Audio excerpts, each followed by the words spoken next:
Hello and welcome to another edition of the Are You Ready Wrestling podcast here on Newport City Radio in a week where the wrestling landscape on the WWE side seems to have changed. Nothing in this studio has changed. Joining me as ever on this podcast is the Paul Heyman to my Roman Reigns, is my Don Callis to my Kenny Omega in his New Japan days, is my Paul Heyman to my CM Punk. Curtis is back once again, like the Renegade Master. Indeed I am. Indeed he is. How are you doing, Curtis? I'm good, how are you? I'm not bad. I've watched, again, as always, too much wrestling to even comprehend. As always. We've got plenty of thoughts on said wrestling, which we'll talk about over the next hour or so. But yes, as always, busy week. We're just a couple of weeks away from, or a week removed from All Out, and we felt the fallout from All Out on this week's Dynamite, which we'll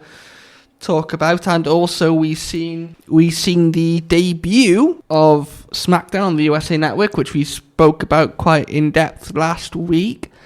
And also Monday Night Raw, it was WWE week on the USA Network, and yeah, they kicked it off with a bang, made quite a few rather huge announcements on Raw, and we've seen the return of the best there was, the best there is, and the best there ever will be.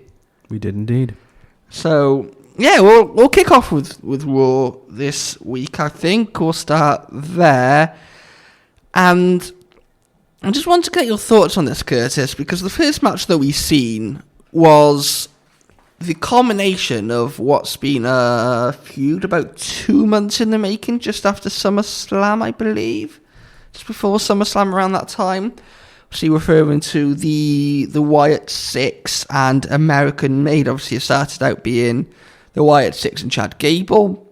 And then Chad Gable recruited the Creed brothers and Ivy Nile, the old Diamond Mine from NXT, or when they were in NXT. Obviously they've been up on the main roster now for a couple of months, but yeah, they had a 8-person tag on Monday.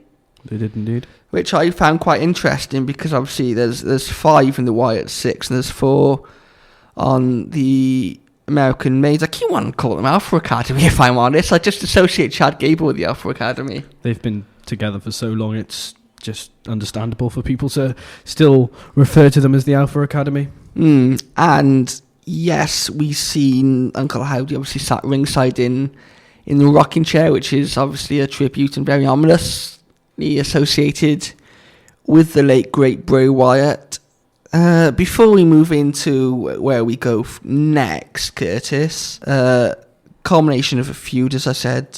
Did you enjoy the match? Match has been building now for about 2 months or so. Yeah, it was a good match. Wyatt Six seemingly won. They did. And ended the feud, as we think. A good overall match. Obviously, they've been building it with some great storylines and QR codes of the debut of Wyatt Six. And in the QR codes and promos, there was a little teaser kind of them aiming towards Chad Gable. When they first announced these QR codes, we were kind of like, what's going to be the first feud for Wyatt Six? And that ended up being American Made, the Creed brothers and Chad Gable. Overall, I think it's been a very good storyline, but there's something that I do want to discuss, and I don't know where it could go, but where do the Wyatt Six go next?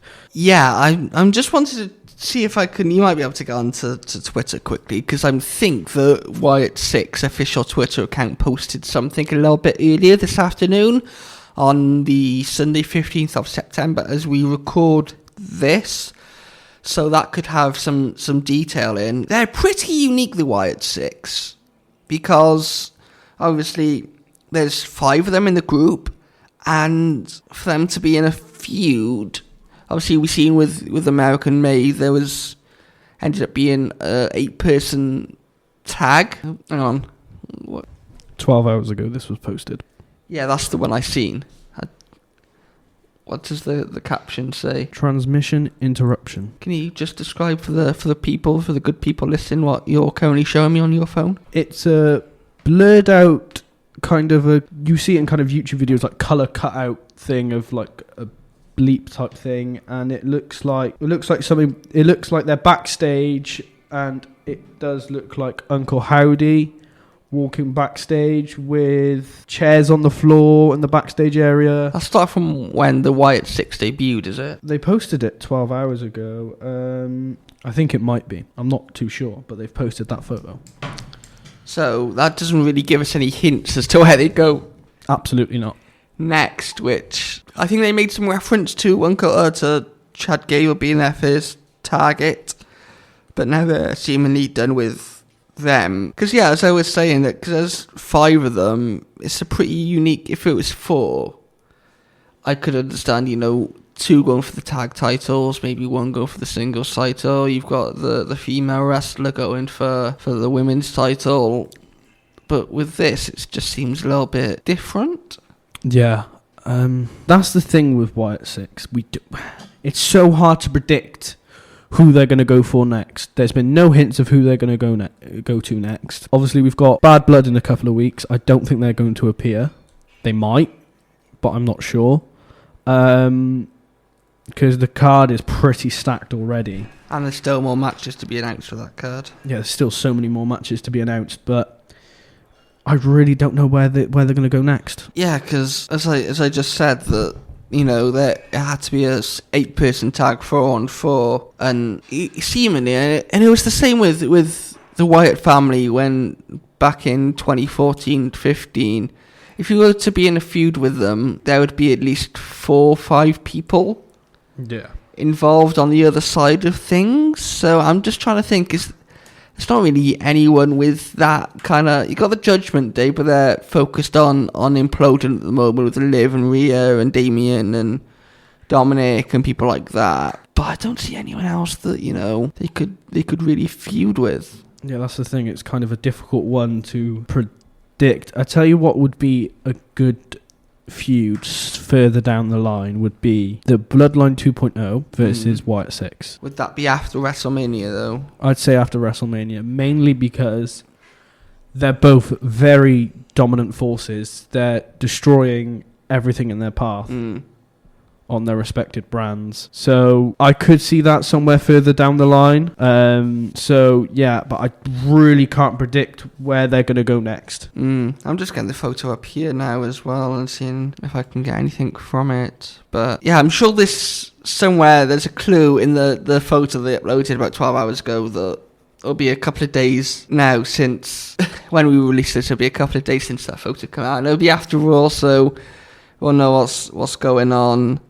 Hopefully we'll have some further details to discuss next week. Indeed. And yeah, I looking forward to seeing what's going on next, because I think they've been one of the top acts on Raw. It was always going to be interesting to see how they went, because obviously, you've got to try and live up to the legacy of Bray Wyatt, which the Wyatt 6 was looking to do, which I think they've done really, really well. They've still incorporated the best of Bray Wyatt and brought their own kind of... It's not supernatural as the Bray stuff was. Yeah, they've in their own way, they've done really, really well, and I'm pleased with their debut. Their debut was fantastic. Their storyline building up to the match versus American Made was really, really good. Everything they've done has been brilliant, and I'm excited to see their next feud. Me too. Bold speculation here. Who's their next feud going to be against in one word? I really don't know. I really, really don't know. I'm sure I'll be able to... Check someone out there, go on. Make a random speculative prediction. I'm just going to say the Bloodline. Okay. Let's go out the back. Bloodline? Yeah, I'm just going to go Bloodline. Okay, I disagree with you, because obviously Bloodline are on Smackdown, and they're at the moment in some kind of civil war, which we'll see play out on TV over the next few months. Yeah, it's a really tricky one, isn't it? I'm not sure. Neither am I, that's what I just said. At least, thank God they're not paid money to come up with these creative ideas. Indeed. If we was, then, well, we'd be screwed. Yeah, unless this isn't over. or do you wait a couple of weeks for the Judgment Day to be done, and then you go for the Wyatt 6 and the Judgment Day? Kind of maybe after Bad Blood kind of type thing. Next month or so, the next couple of weeks, they kind of have like, they post different hints and stuff, and then maybe they go for the Judgment Day after Bad Blood. Yes.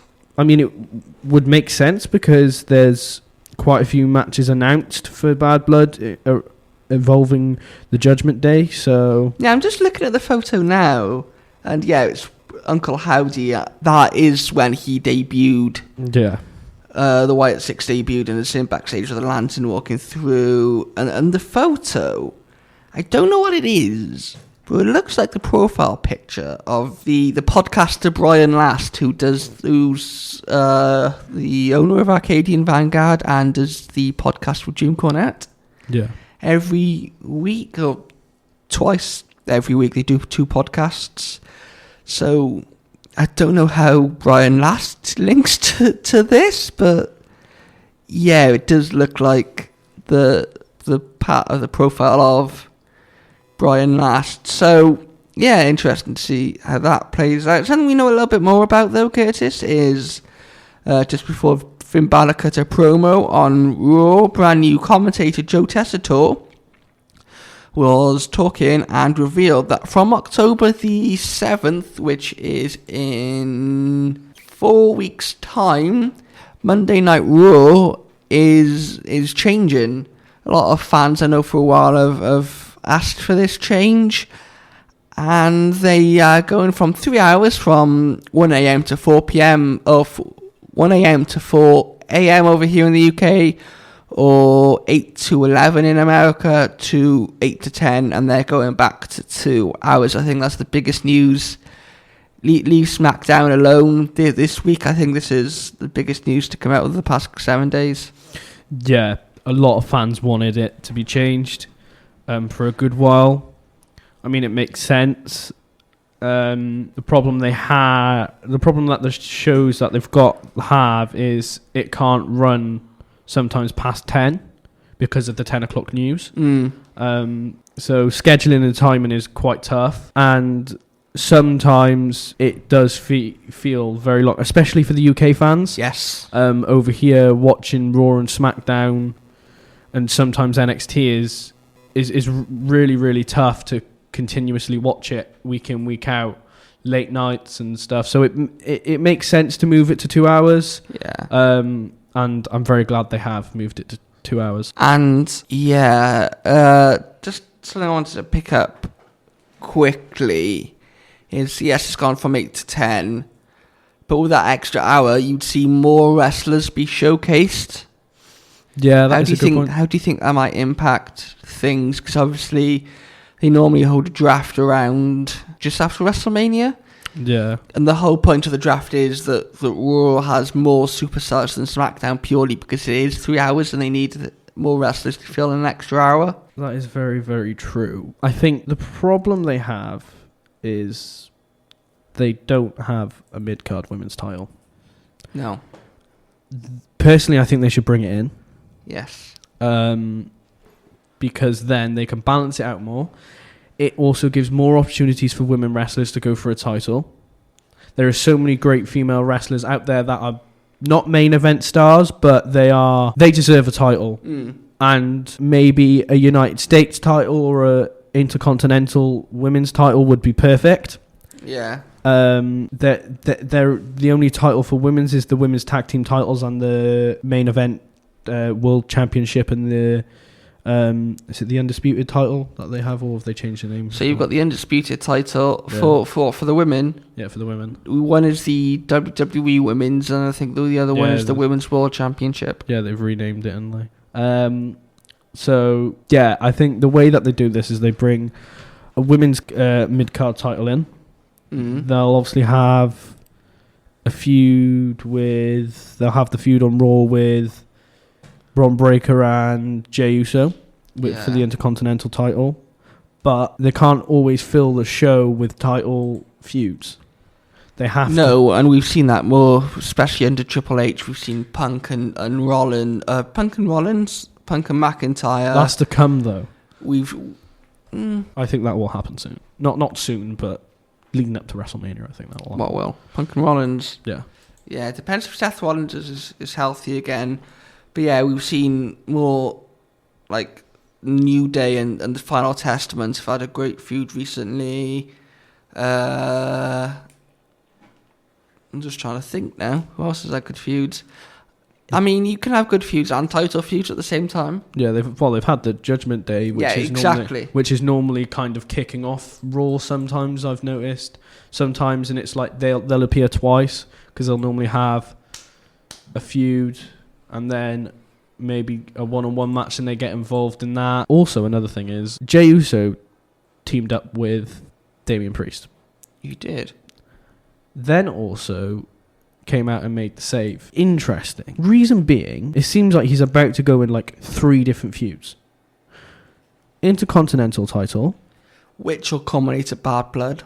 Yeah, he's got. It seems like he's getting involved in the Judgment Day storyline. Yes. We're coming up to Survivor Series War Games. Indeed, we are. We all believe it'll be a Bloodline War Games match. Yes. How are they going to have Jey Uso and possibly Jimmy Uso get back together when Jey Uso is in an Intercontinental Championship match at some point and in the storyline with the Judgment Day? Do you think he's just in there until Bad Blood and then they implode fully in the storyline between the Judgment Day is done? Or do you think it's going to go further? Well, I think that the Intercontinental title match is going to happen at Bad Blood. But I'm looking at Wikipedia now in front of me, and there's not actually on the Wikipedia page that the Intercontinental title match between Bron Breakker and Jey Uso is going to happen. I think it'll happen on TV. On there. But the way I see it going is obviously you have to reunite them. They're not going to just randomly appear together one week. No, it's going to be a 2 to 3 week, possibly a month, to reunite them.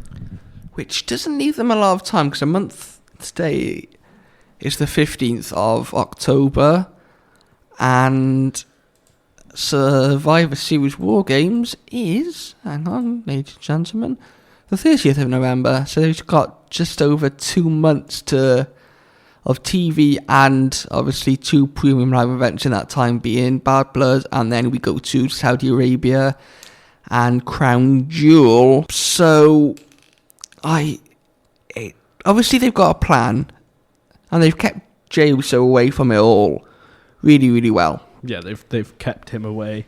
Because as they've been beating down his brother, they've been beating down Paul Heyman, Roman Reigns, and his brother Solo Sikoa has kind of risen to the top of the Anoa'i family. Jey Uso has been doing his own thing on Raw, whether that be with the Judgment Day or not even the Judgment Day, the Terror Twins, and the Intercontinental title, and his friendship with Sami Zayn. And it will take a couple of weeks. I think we've seen that with Sami Zayn and Kevin Owens when they went for the tag titles at WrestleMania 39. Yeah, in LA. So it'll be a couple of weeks. It all depends on when Jimmy comes back. All depends on when Jimmy comes back. When do you think he'll come back? After Bad Blood or Bad before? Blood. You think he'll return at Bad Blood? Yeah. The way I see it going down is that he will. Whoever wins that match, obviously the Bloodline have the numbers. There's 4 in the Bloodline, being tag champions Tangaloa and Tama Tonga, and then Jacob Fatu and Solo Sikoa. So whoever wins in that match doesn't matter, because then you'll have the Bloodline attack. Obviously they've got the numbers, enter Jimmy Uso to make up the numbers in a way, even though it'll still be 3-on-4. Maybe we even get The Rock. I thought The Rock was Bad Blood. I thought The Rock was going to appear at Smackdown, which we'll get into a bit later, but I did think that was going to happen. Yeah, I think we've gone off on a tangent here. We haven't,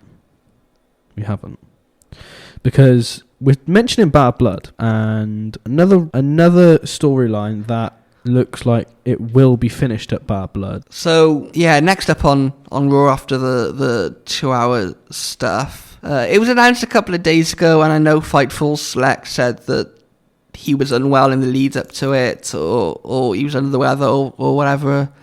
But we had Bret Hart on Raw. Calgary's own. He had best reception of the night, and yeah, it was nice to see him. It was nice to see him again. Nice to see him, indeed. And yeah, he spoke about Survivor Series going to Vancouver in November. And I believe this is where we've seen the first promotional images for Survivor Series for this year. Yeah, they've released the first official poster for Survivor Series. Yeah. And he was in the ring with Wade Barrett and Joe Tessitore. I wanted to get your thoughts on this, because when he was in the ring, you can kind of see him talking to Wade Barrett and pointing him towards where the hard camera was. Did you see that? Did you notice that? Yeah.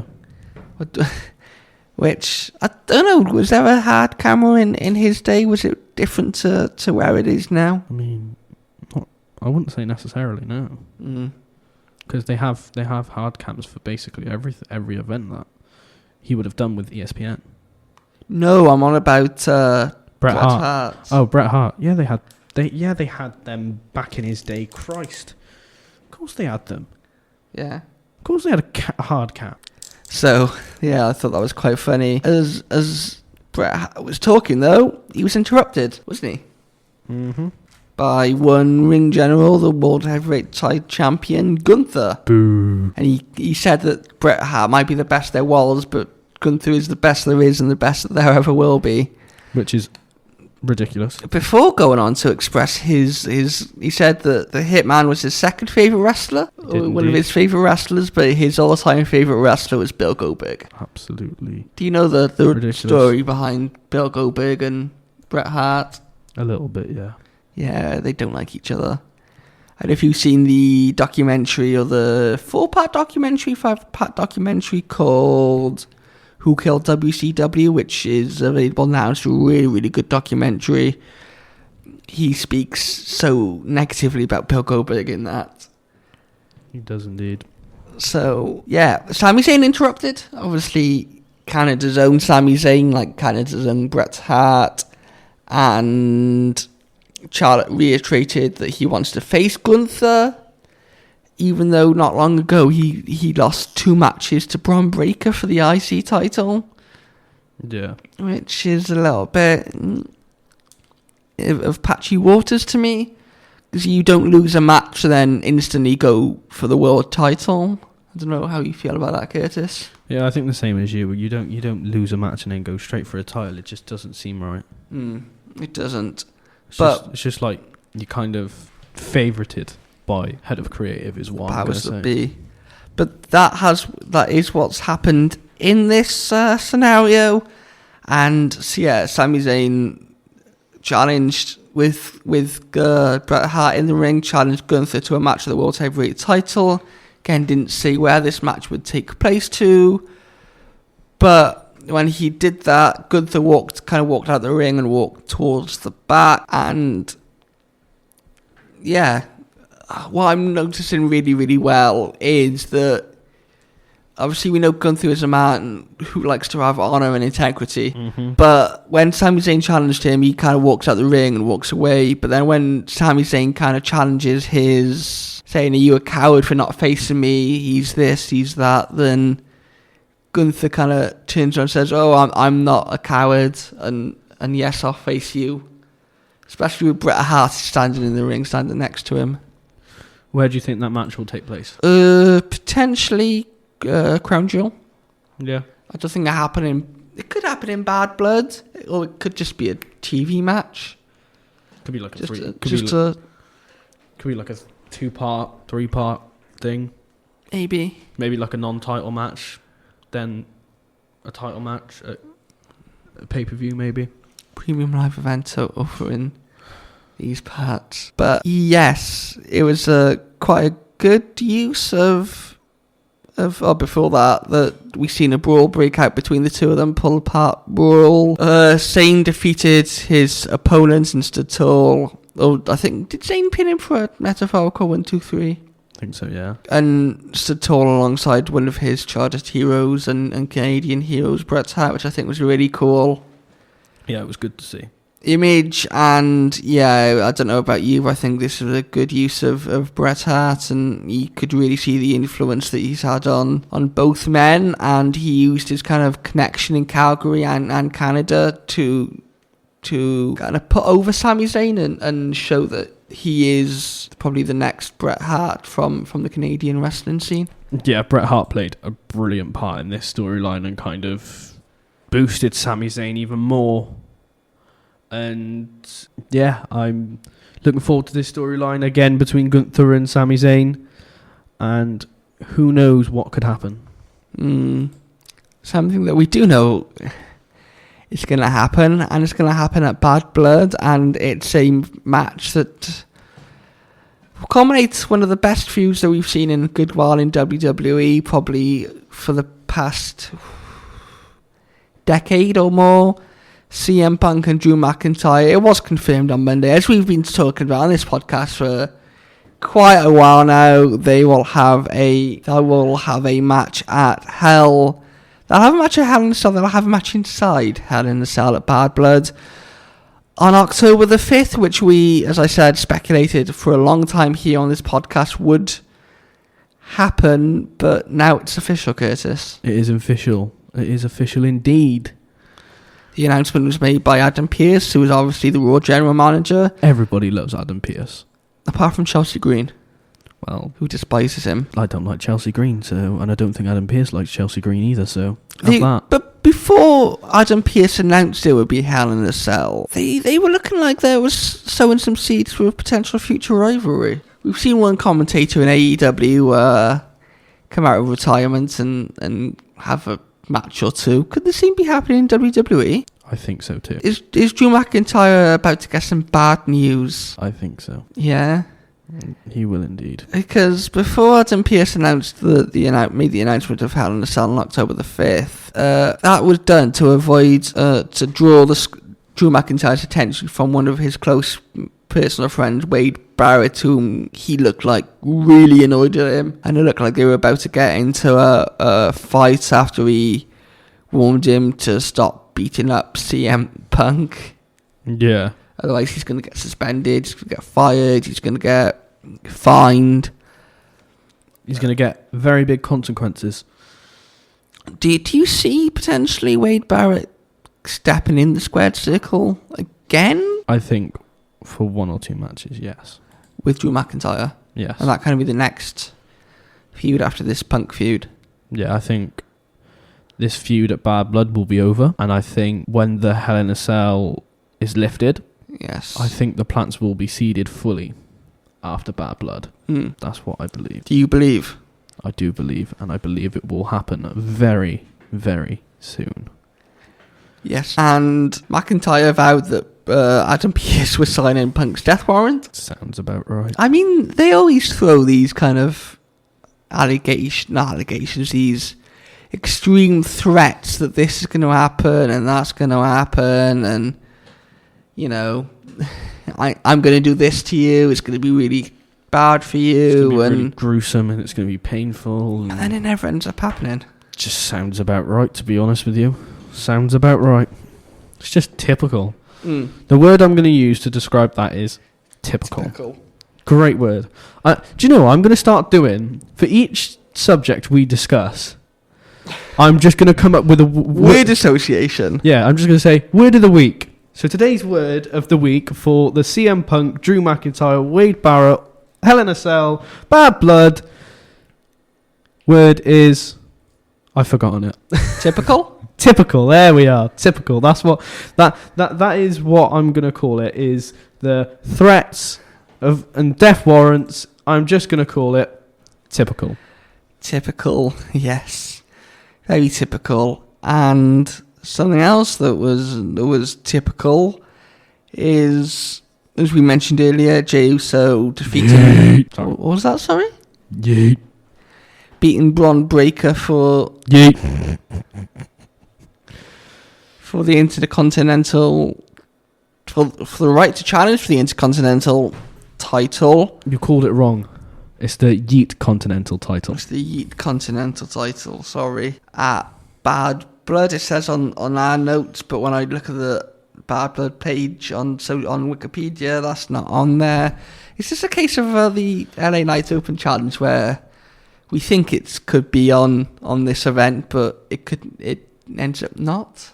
Yeah, Remember that from a couple of weeks ago in Germany? Yeah, we was in London. We confirmed it'd be at Bash in Berlin, and it really wasn't. It was on the Smackdown in Berlin. Yeah. We thought it was at Bash in Berlin, But it ended up being in Berlin, not at Bash in Berlin. It did. Very confusing. Confused? So are we. So the former right-hand man of the Bloodline outlasted Ilya Dragunov, Pete Dunne and Braun Strowman to claim a title shot in Atlanta against his fellow second-generation superstar, Braun Breaker. And yeah, we spoke about quickly the whole Bloodline situation. Curtis. We did indeed. Once this match is done, Yeah. is that it for Jey Uso for singles matches and maybe on Monday Night Raw? And then we'll start to see the seeds be planted moving forward towards Bad Blood. Not Bad Blood, the War Games and the whole Bloodline stuff. When Jey Uso is done with this, do you see him going off to the Bloodline? Yes. How does he get there? Jimmy Uso's got to appear at some point. So that was Monday Night Raw for this week. And yeah, plenty, obviously, for the next couple of weeks, up until I think it's the next 2 weeks anyway. Everything to do with WWE is going to be on the USA Network because NXT's deal with the CW comes into play the start of October. So for the next 2 weeks, everything WWE is going to be on the USA, including the thing that we spoke in depth about last week, and I'll speak in depth about it again this week. SmackDown made its long-awaited debut on the USA, Curtis. It did indeed make its debut on USA Network. And what a show. What a show it was. Yeah. Really, really enjoyed this show. And what a way to start the show by having the first 30 minutes commercial free. Yeah, and that covered pretty much the cage match, which I had a feeling they would, because if you have a cage match on TV, then... And it wasn't just a cage match. It was something that we had so many predictions and so many things that could happen in the match, so it made sense. And I must admit, the adverts in SmackDown of those shows sometimes are really, really annoying. They're literally like every 5 minutes, and it's annoying because that's American TV, though. I understand it's American TV. It's the way they work. It's the way they work. But for me, it just kind of makes me annoyed because I would like to watch wrestling and not have like commercial adverts. So I'd say that they could get away with doing 6 adverts for the show. One maybe being every 20 to 30 minutes. Kind of not every 5 to 10 minutes. It's a little bit annoying, but who cares? It was a great show. What a way to debut on USA Network, and what a way to start off with the head of creative control, Paul Triple H Levesque. Triple H made his way to the ring. He did, and I knew it was going to kick off with him. NXT, when they moved to the CW, will kick off probably with Shawn Michaels. Yeah, it's always gonna happen. Their head of creative control is always gonna come out. And when Raw moves to to Netflix in January, we'll have some big stars for that. We'll see Triple H again then come to the ring. And what did he say, Curtis? He said a question that might be familiar to you and to podcast listeners. What did he say? Remind me. Right. Quote of the podcast. Triple H came out on the show and said 25 years ago he went one-on-one with The Rock on the first episode. Yes. And there is no better place to be right now, right here, 25 years later, a sold-out crowd in Seattle, Washington. He then asked a question to the listeners, didn't he? He did. And that question, funnily enough, is, are you ready? He said those immortal words that have shaped the future of this podcast. And then the fans cheer. He welcomes everyone to Smackdown, and then the steel cage begins to lower before Cody and Solo Sikoa make their entrances for their match. I wanted to get your thoughts on that quickly, because as the steel cage came down, we seen I don't think we've seen it before, but we've seen like flames coming out of all around the ring, which added a lot more, in my opinion anyway, kind of intensity and hyped it up that little bit more, because as I say, we've not seen that before. I really did. It makes it something different to just your basic, just your basic steel cage. It brings, you've got the pyro of the entrances, and as the thing's coming down, you've got the pyro of the flames. And for some camera shots, kind of like a corner shot, it does look really, really good. And it made it that little bit better. And it got the crowd really up for it, and it brings energy back to the crowd. They cheered for Triple H, and then as the steel cage is coming down, you've got the flames. It gives the fans some really good opportunities to get some really good pictures and videos of... Which they have done. So it was good. And then the match was, well... Yeah, do you want to talk about that match? I will talk about that match. Because there was a very reminiscent moment of Cody's time in AEW when he went off climbed up to the top rope and hit a moonsault from said top rope. Cody was in the ring, building up to this really solid match, topped their match at SummerSlam, in my opinion. Yeah. But yeah, Cody in the ring, Bloodline surrounded the ring. You've seen, this was after the match, I believe? Yeah, this was after the match, yeah. Oh no, it was during the match, sorry. During the match. I'm sure it was during the match. I could be wrong. But yeah, Cody's... No, it wasn't. It was... I don't know. I believe it was after the... Whenever it was, Cody was stood in the ring, Victoria, with Solo. Bloodline start climbing the cage, surrounding the ring. And yeah, Cody was hit with a Samoan spike. And whilst the Bloodline in the ring, Jacob Fatu hits a trademark moonsault off the top rope. And he goes to climb to the top of the cage, only for, Curtis, the moment that you predicted would happen, something that you were excited for, and when it happened, first, within 10 seconds of his music hitting, check my phone, and what do I see? A message from you. Ladies and gentlemen. Saying that he's back. The head of the table. The only tribal chief. The original tribal chief, Roman Reigns, music hit. He come out, and I tell you, what a way, and something that he did that defined Aura even more at its finest is when he... Aura, acknowledge me. When he came to the ring and... Aura, acknowledge me? Yeah. Aura, acknowledge me. Acknowledge Aura. Same shizzle. When he grabbed the cage and shut it, and the way he was looking at Solo Sikoa was very, very cool. That defined Aura at its finest. And do you know the word I'm going to use to describe this segment? Aura. OG Aura. OG Aura. You've got brain rot. No. OG brain rot with Aura.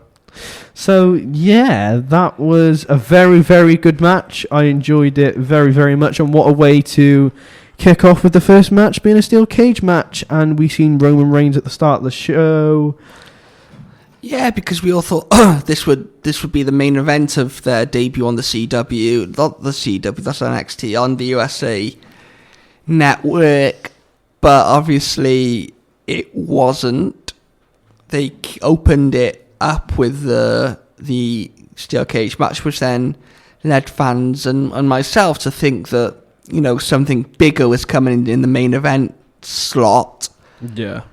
And we did get that, didn't we? We did indeed. Because throughout the night backstage, Nick Aldis was running around, and the idea was put to him by Solo Sikoa and Jacob Fatu of a tag team match at Bad Blood.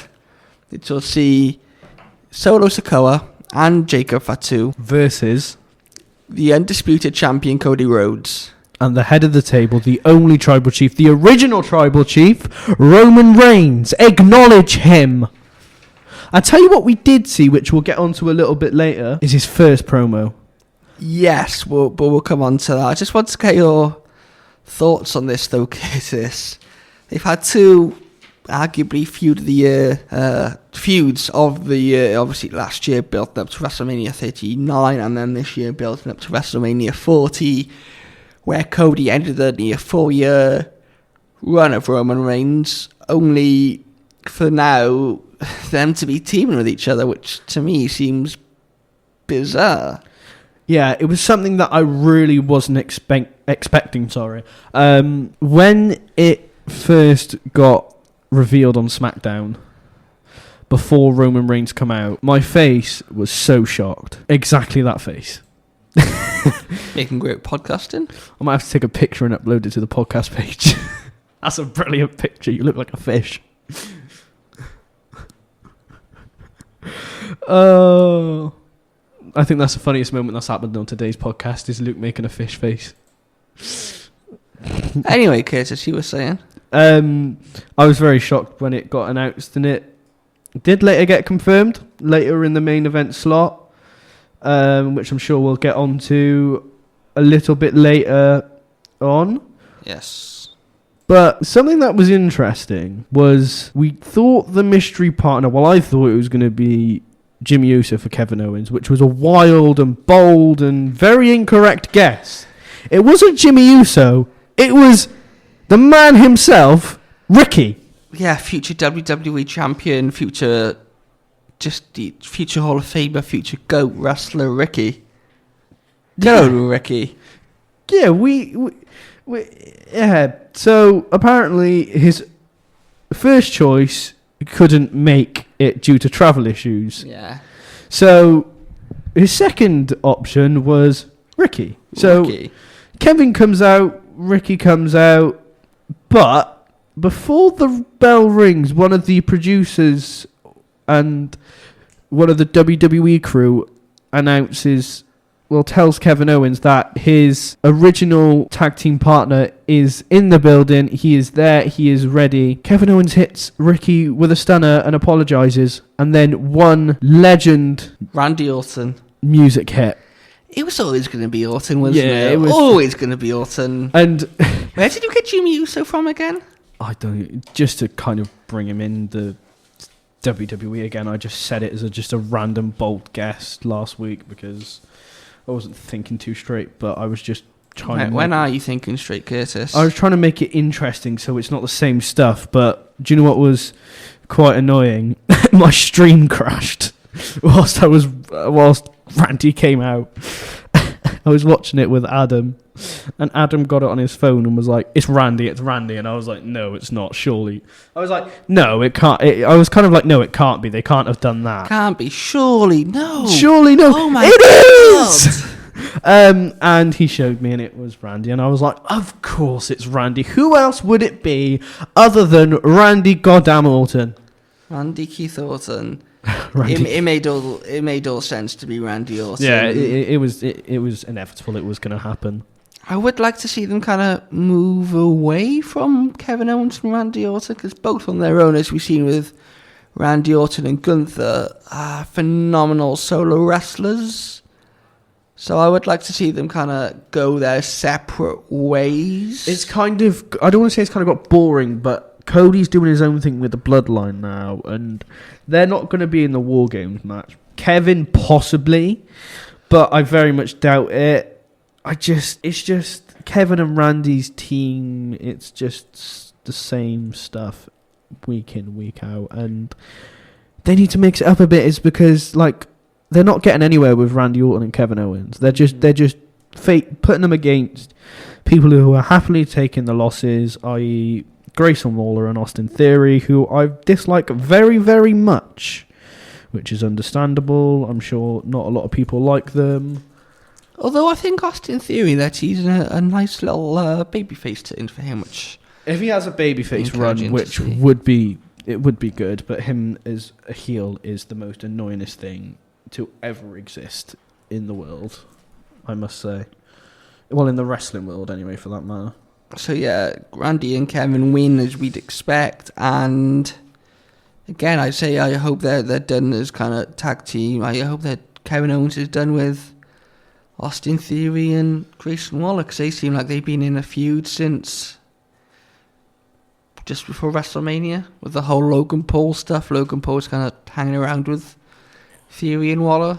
Yeah. So hopefully that's done. Going back to the main event, though, as we mentioned earlier, with the cage match being the opening match, you'd expect there to be kind of a bigger thing to come in the main event slot.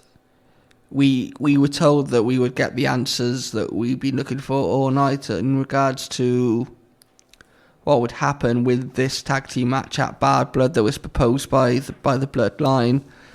Solo's music here he came out with Jacob Fatu, and then Cody came out with on his own, and then Roman came out. No, Roman came out first. It was Roman. Finally cut his first promo since returning, which we've spoken about a couple of times on this podcast, saying kind of he hasn't spoken yet. He should be speaking.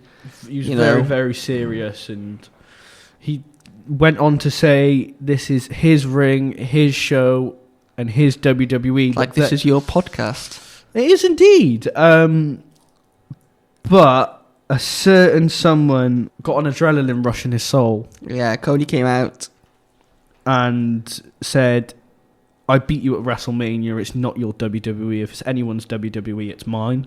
Yeah. I have the title, you don't, kind of thing. Back and forth, and then Solo Sikoa's music hit, and he came out with Jacob Fatu. Yes, and when they were staring for the face-off from out of nowhere, the numbers game caught up with Roman Reigns and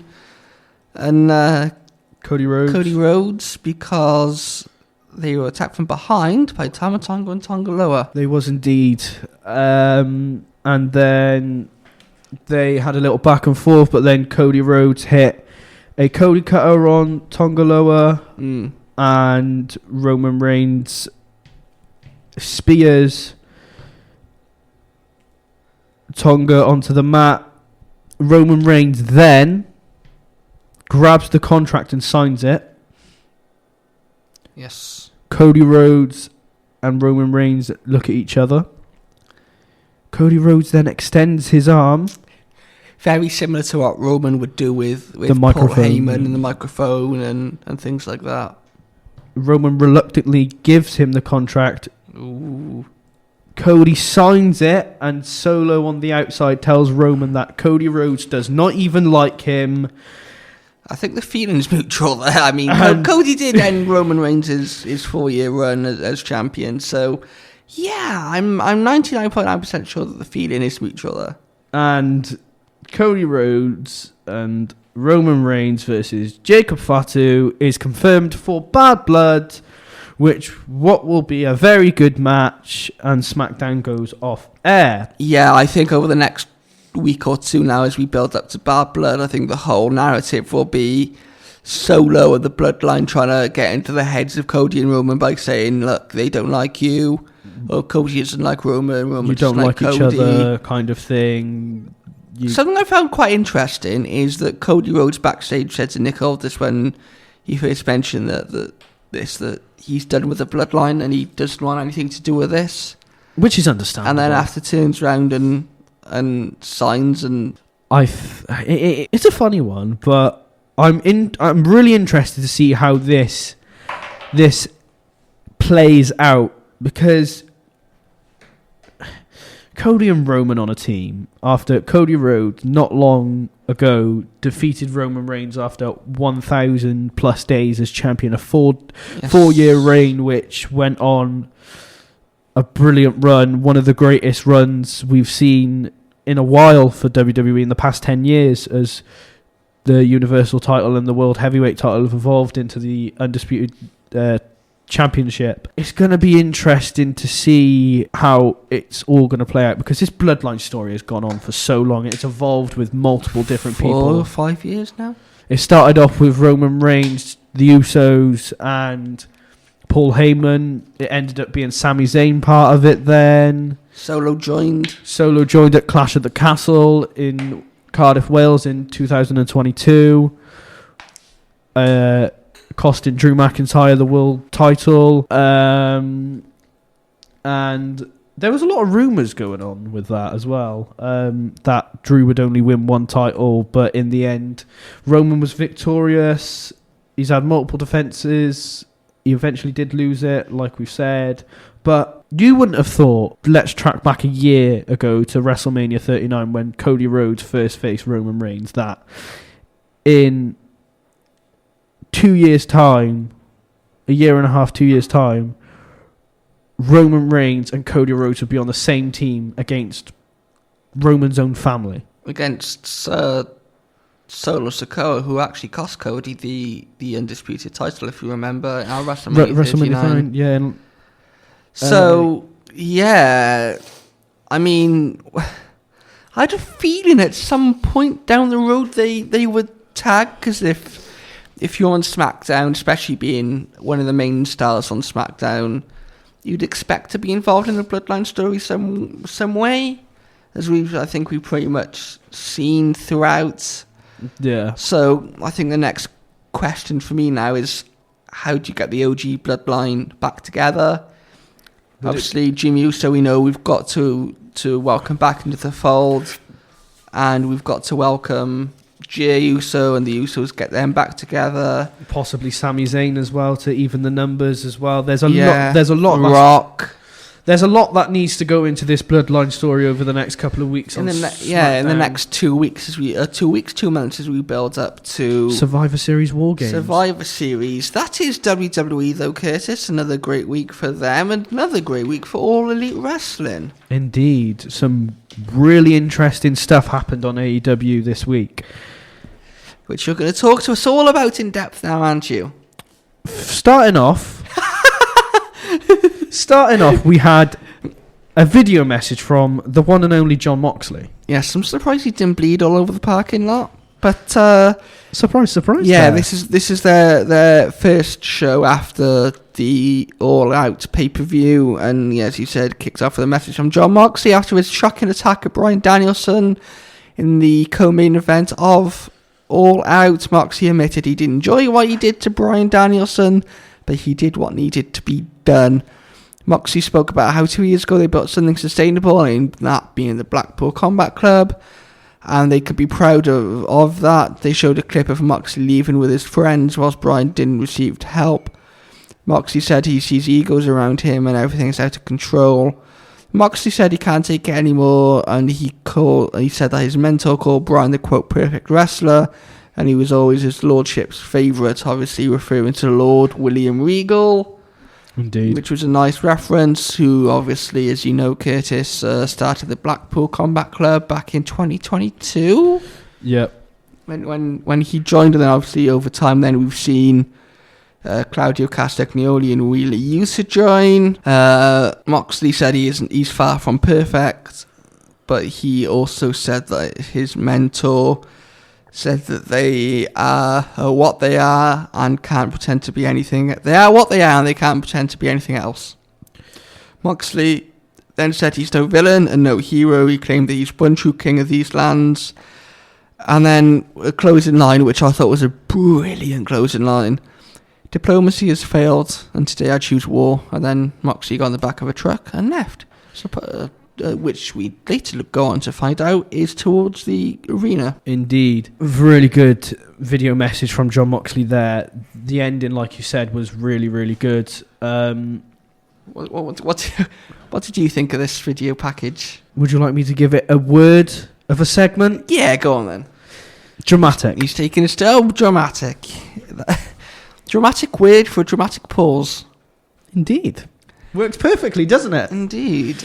And yeah, because after all out, and we obviously seen the shocking betrayal of Bryan Danielson, Which was hard to see. it was, because we know that Danielson has issues with his neck and whatever, and his family were there for All In when he won the world title. Which was a brilliant moment, and like not even... It's gone from 100 to 0 in a space of a week. In 2 weeks. A space of 50,000 people chanting his name, chanting yes to him being suffocated by a plastic bag. But great storytelling, Tony Khan. yeah, we didn't know what Moxley was up to, because obviously since he came back, he immediately told Tony Schiavone that this isn't his company anymore, even though Tony Khan owns AEW, not Tony Schiavone. I think he's got his Tonys mixed up. Indeed he has.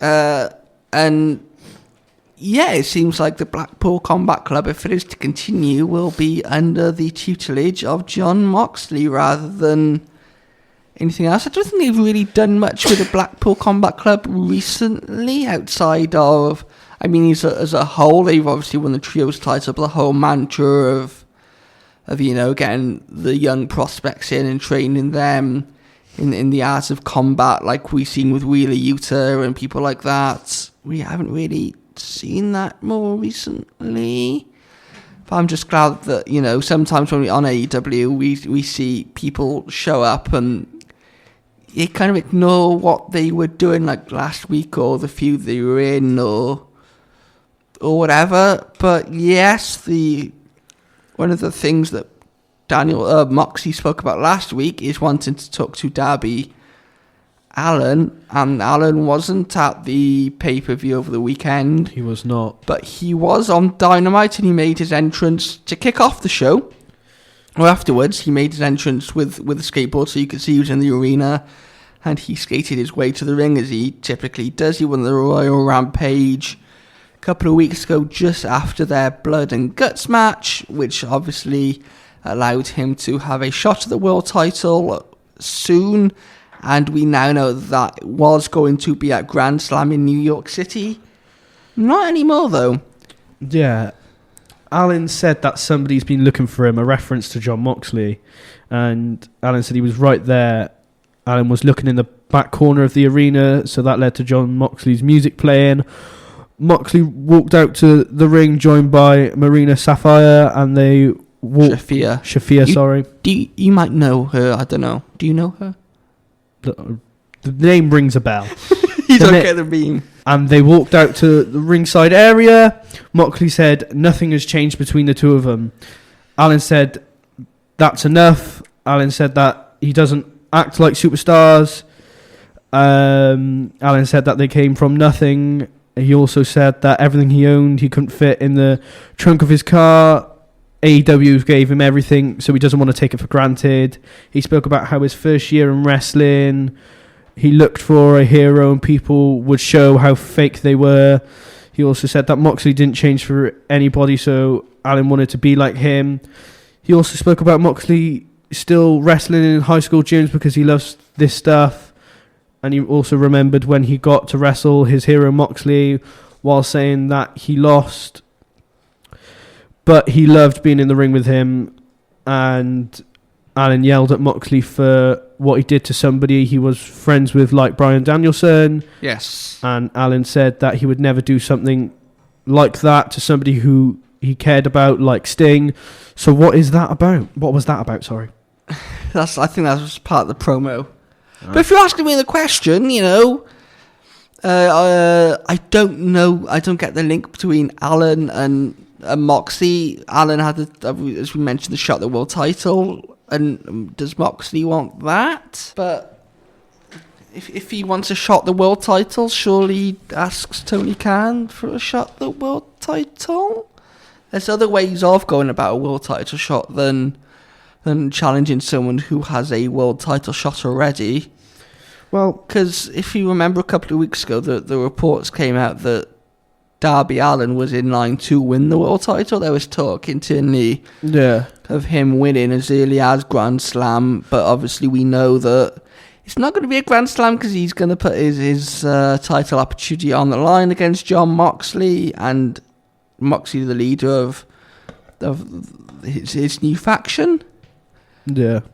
But yeah, Moxley also mentioned that Allen, as I just said, shot the world title at Grand Slam. He said that it's a good thing that world champion Bryan Danielson is indisposed now. Moxley said that's a good thing. He told Allen he's not ready, but he's going to need Allen to hand over the title shot to Moxley for when Danielson is ready to compete again. Allen told Moxley that he didn't earn it. He didn't earn the world title shot because Allen earned it. And Allen dared him to do something about it, and then he said he'll do something about it in New York City, leading to the first match of Grand Slam being announced. And obviously that is the match between Allen and Moxley. It is indeed. Yeah, Allen accepts the challenge for Grand Slam, and the winner of that will go on to face Danielson. Wrestle Dream would make sense if the rumours are true and Darby Allin is to win the world title, because Darby Allin, like Danielson, is also from Washington and the Washington area, or the Seattle, that kind of area. So it would make sense for Allin to win there. Again, we go back to WWE and saying, how can Sami Zayn lose the Intercontinental title to only a couple of weeks later go on to win this title or challenge for this title? Darby Allin, if you remember 3 weeks ago, or however long it was, lost all out, all in to Jack Perry in the TNT title match. He did indeed. And now, 3 weeks later, he's talking about challenging for the world title? Yeah, it's kind of... Doesn't sit well with me. It's like you lose one title match and you think, actually, I'm going to go for a bigger title now. It's kind of like, hold on a minute, you've just lost a match and you instantly want a world title shot at some point. It's just... It just doesn't... like you said, it doesn't sit right with you. It doesn't sit right with me. It's just a bit like... What's going on here then? But someone who does have a title match, and this is where we'll end this week's podcast. We've seen him get the kiss of life from Mariah May at Wembley Stadium. Nigel McGuinness, he came out in the Casino Gauntlet match. Huge surprise, huge pop when Oasis hit. Do you know what was interesting as well, before we get into this fully about title matches? When we met Nigel McGuinness and managed to grab a quick photo with him, as he went into the building, he said, Bryan Danielson wouldn't do this for anyone. He's been hating Bryan Danielson for years. And he's it's funny how he mentioned that, and then now, as we're about to get into this, he has something to address which does involve Bryan Danielson. He came to the ring and said that with Darby Allin putting his title shot on the line at Grand Slam rather than challenge for the world title at Grand Slam, it means that Danielson won't have a match at Grand Slam for the world title. Yeah. That might be good for Danielson, but it's not good for AEW. And he said that he believes an event like Grand Slam should have the world champion compete, which leads him to this. And then he pulled out a contract. He did pull out a contract. Nigel McGuinness then said, how long have I had to wait and watch Bryan Danielson enjoy the success that should have been mine? Bryan Danielson is afraid of me. He is afraid of the one match that everyone wants to see. But Tony Khan isn't afraid. Tony Khan knows a money match when he sees one. So yeah, Grand Slam, it will be Bryan Danielson against Nigel McGuinness. It will. I can guarantee you at Grand Slam, Oasis, formerly reunited, will play me to the ring, but will Bryan Danielson join me to the final countdown?